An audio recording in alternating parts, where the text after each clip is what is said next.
प्रयागराज मेला प्राधिकरण की तरफ से नोटिस जारी कर स्वामी अविमुक्तेश्वरानंद जी से जवाब मांगा गया और कहा गया है कि जब हाईकोर्ट के आदेश के बाद आपका पट्टाभिषेक नहीं हो सकता था तो आप कैसे शंकराचार्य की पदवी धारण किए हुए हैं, और इस पर उनकी तरफ से भी नोटिस भेजा गया है।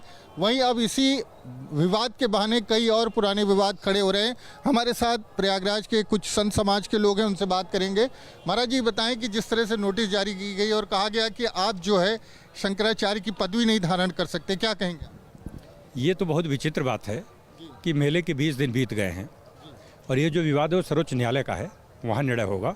मेला के जो अधिकारी हैं उनको ये समझना चाहिए कि उन्होंने ये भूमि दिया है, उन्होंने सुविधा दिया है, तो ये प्रश्न उस दिन उठना चाहिए जिस दिन को भूमि सुविधा दे रहे थे, तब तो कोई तर्क होता। ये जैसे ईसाइयों के लिए पोप होंगे, इस्लाम के लिए होंगे, वैसे भारत के लिए शंकराचार्य से बड़ा सम्मानित पद कौन है?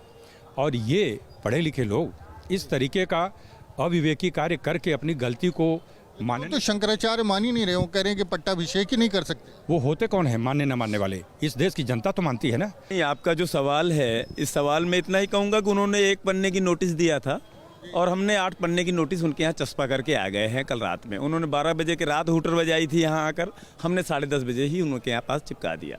पहली चीज़ मैं ये बतलाना चाहता हूँ आपको कि जिस डिसीजन की आप बात कर रहे हैं, इस डिसीजन के 1 महीने पहले ही, पहली बात तो डिसीजन ये नहीं था कि वो शंकराचार्य नहीं है, उस पर यह था कि अब किसी का पट्टाभिषेक आज के बाद नहीं होना है।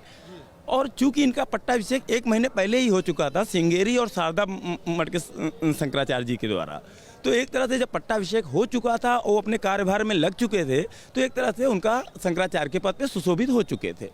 अब अगर आप बात इस पे करते हैं कि मेला प्राधिकरण ने नोटिस क्यों दिया, तो ये सवाल तो हम भी करते हैं कि भैया मैं 2023 से उनके साथ लगातार प्रत्येक मौनी अमावस्या पे स्नान किया हूँ।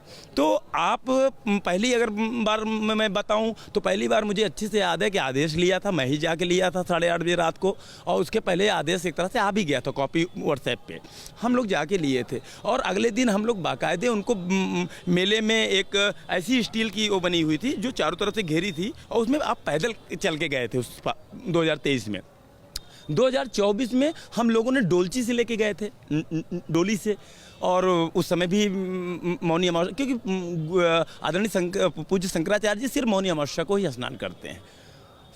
दूसरी बार 2024 में डोली से गए, तीसरी बार आपको पता है 2025 में क्या हादसा था, माहौल था, उसमें भी उन्होंने किया, लेकिन भीड़ देखते हुए स्टीमर से तीनों शंकराचार्य जी साथ में जाके स्नान किए थे। अभी इस वर्ष भी कुछ ऐसा ही प्लान था कि हम लोग पब्लिक को कहीं से वो ना करें और अपने गुरु को हम लोग ऊंचाई पे रखेंगे, तो वहाँ से वो सबसे साक्षात्कार होगा और सबको आशीर्वाद देते हुए चलेंगे। और डोली भी आपने देखी है कितनी छोटी सी है, और जहाँ पर बड़ी बड़ी गाड़ियाँ घूम रही थी, वहीं पर जहाँ पर ये हादसा हुआ है, मैं उस जगह पे मौजूद था, मैं भुक्तभोगी भी रहा, और मैंने वहाँ पर ये पाया कि एक तरफ शंकराचार्य जी की गाड़ी को 2.5 घंटे तक आपने रोक रखा, और वहीं बगल से एक कोई कौन थी मैं नहीं जानता, कोई किन्नर अखाड़े की संत थी जो 300 लोगों के साथ 10 गाड़ी के काफिले से गुजरी हैं। आपके वीडियोज में होगा, हमारे भी वीडियोज में वो आया ही होगा। मेरा मानना ये है कि शंकराचार्य हैं या नहीं है, ये विचार हमारे शंकराचार्यों के बीच का मंतव्य है। इसमें शासन प्रशासन का कोई लेना देना ही नहीं है। वैसे भी धर्म में शासन प्रशासन राजा का इस सब का दायित्व नहीं होता। धर्म सत्ता और राज सत्ता के बीच टकराहट नहीं होनी, बिल्कुल नहीं होना चाहिए। राज्य सत्ता का दायित्व बनता है सुविधा मुहैया कराना और ससम्मान सभी कार्यक्रमों को संचालित करना। और रही बात शंकराचार्य हैं नहीं है, ये माननीय सुप्रीम कोर्ट न्यायालय में विचाराधीन है। वैसे भी मौन जो कहते हैं मौन समर्थन हमारे श्रीमद जगत गुरु शंकराचार्य निश्चलानंद सरस्वती हमारे जगन्नाथ पीठ से, वहाँ से कोई आरोप प्रत्यारोप है ही नहीं। वो उनसे ना बाद में पता भी चला कि ना उनसे समर्थन मांगा गया था, ना उन्होंने दिया उनसे कोई। बाकी दोनों शंकराचार्यों द्वारा ये सब कार्यक्रम हो चुका है। शंकराचार्य मैं कह रहा हूँ कि किसी के कहने से कोई मानेगा, समाज मान रहा है, मैं इस समाज का मैं भी हिस्सा हूँ। हम शंकराचार्य समाज मानेगा या फिर शासन द्वारा कोई मनवाया जाएगा किसी को? तो संत समाज है यहाँ माघ मेले के अंदर, उनका कहना है कि अगर कोई नोटिस इशू करना था तो वो उस समय नोटिस करना था जब यहाँ पर शिविर का आवंटन किया गया था और तमाम सुविधाएं दी गई थी। और विवाद के बाद इस तरह की नोटिस जो है देना, नोटिस जारी करना कहीं से भी उचित नहीं है।